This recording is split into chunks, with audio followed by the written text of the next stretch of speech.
Live from our 7 Tasmania studios, your nightly news with Kim Miller begins now.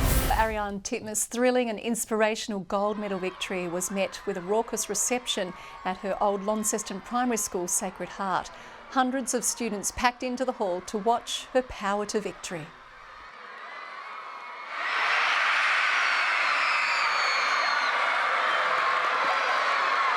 Oh, it was amazing, really.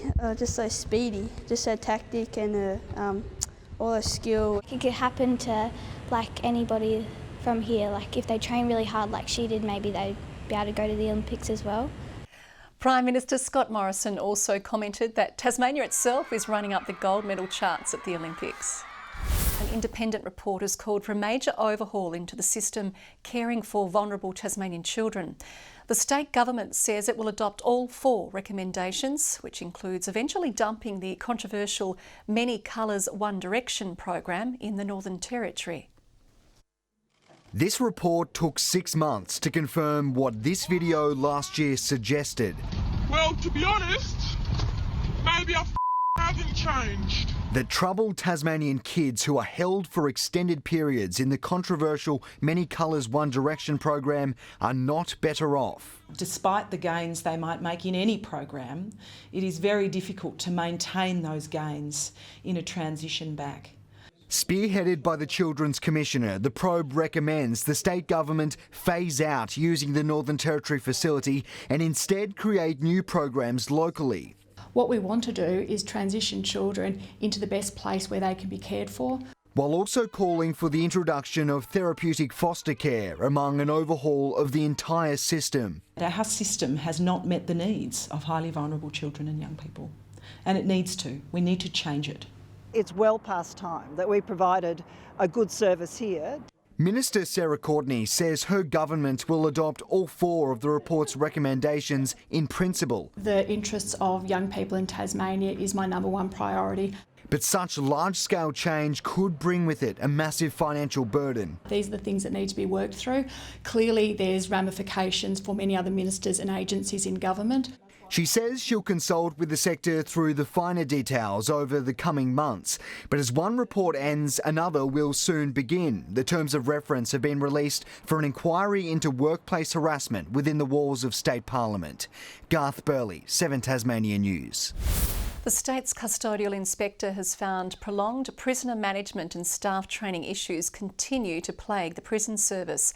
1/3 of prisoners said they had developed an illicit or prescription drug problem during incarceration, while the report also found a drug and alcohol treatment program had been canned, prompting scorn from critics. Nothing gets fixed. If prisoners are not treated with respect, if they're not given proper rehabilitation programs, healthcare programs, and able to easily visit their families, none of which is happening in the prison. The Corrections Minister, Elise Archer, says work was underway to resolve some of the issues identified in the survey. A proposal to put a cable car on Mount Wellington has formally been rejected by the Hobart City Council.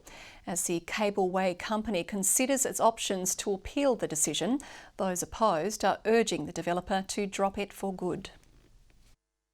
It's an iconic site, Mount Wellington towering over the city. Now a proposal to put a cable car on the mountain has officially been rejected by council. A marathon meeting followed by a late-night vote sealing its fate. All those in favour of the motion for refusal say aye. Aye. Against say no. No. It's carried, Lord Mayor, 9 votes to 3. The chair of the Cableway company still reeling today. Council sitting as a planning authority chose to reject it. So clearly disappointed for the mountain. Disappointed for our supporters. A sentiment echoed by the state government. Disappointed but not surprised. But for those opposed to the project, it's a welcome decision. We're ecstatic that the council has unequivocally rejected this development. More than 16,000 representations were made to council on the project, with 15 groups speaking at last night's meeting. It was a very historic moment for Hobart because this is the most interest we've had in a proposal. An independent report recommended the project be refused based on 21 points of non-compliance with the planning scheme. But I'd really encourage the developer to respect the council's decision. But the developer believes it has strong grounds for appeal. We have a very strong level of support in the community to keep this project going. and that is really encouraging for us.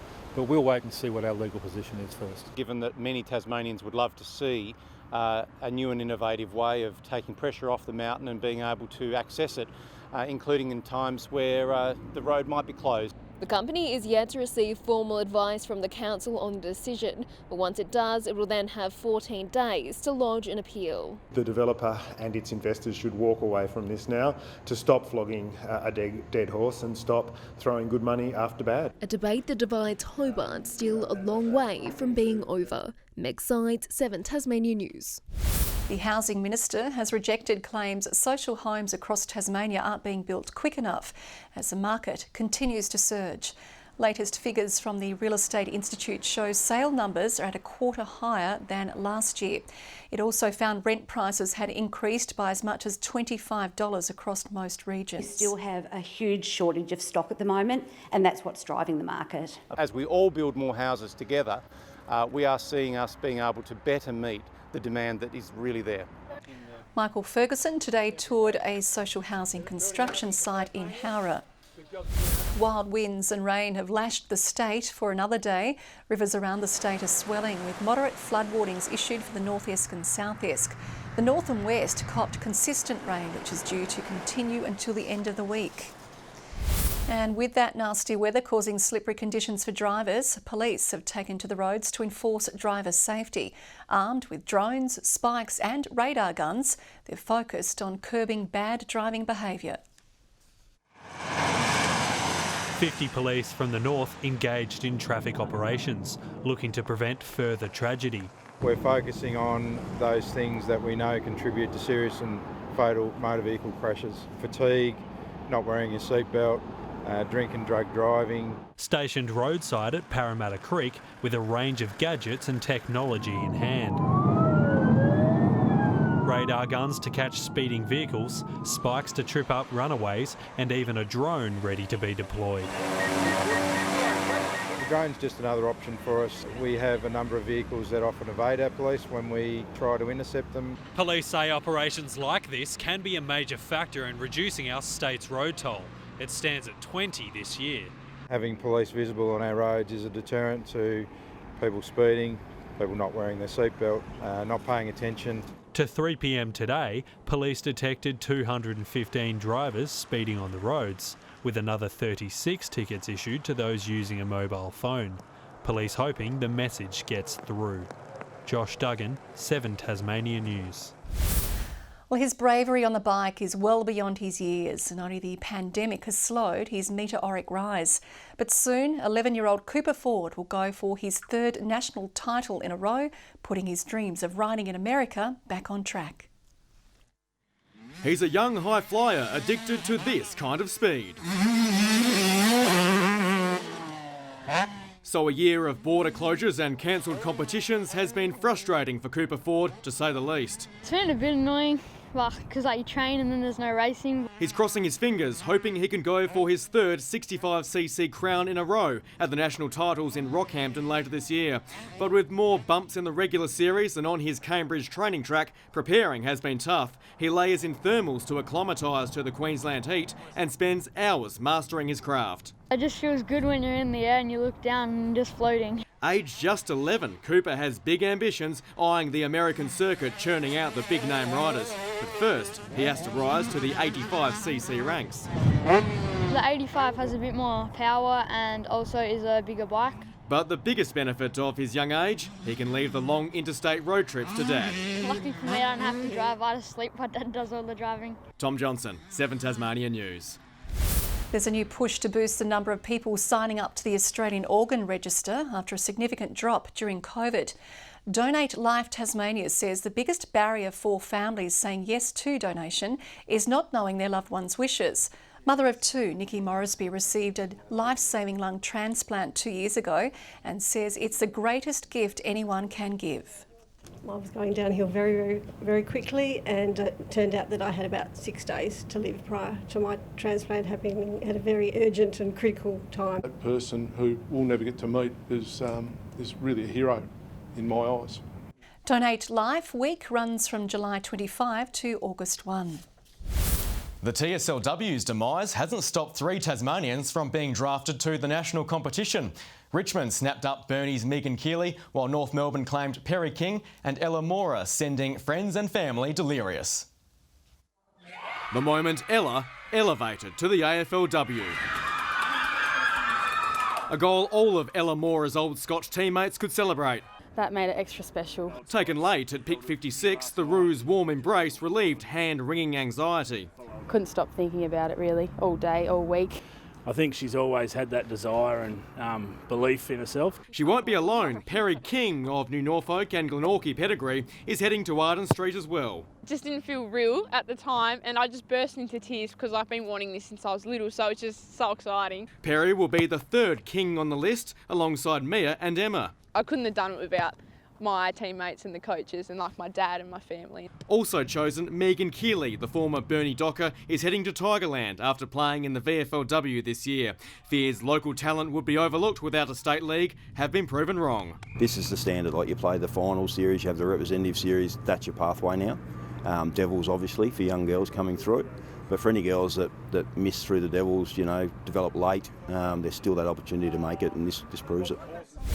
Jeremy Webberley has announced he won't be coaching Clarence next year. After more than 5 years in the role, the club says fresh ideas and rejuvenation is needed at the top. Webberley will see out the season.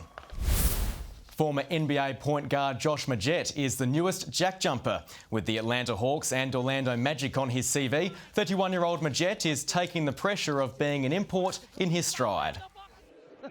It's definitely something, you know, I hold myself to, and I take pride in how I prepare and how I get my body ready to go. Jack Jumpers coach Scott Roth likens the Alabama native to Utah Jazz legend John Stockton.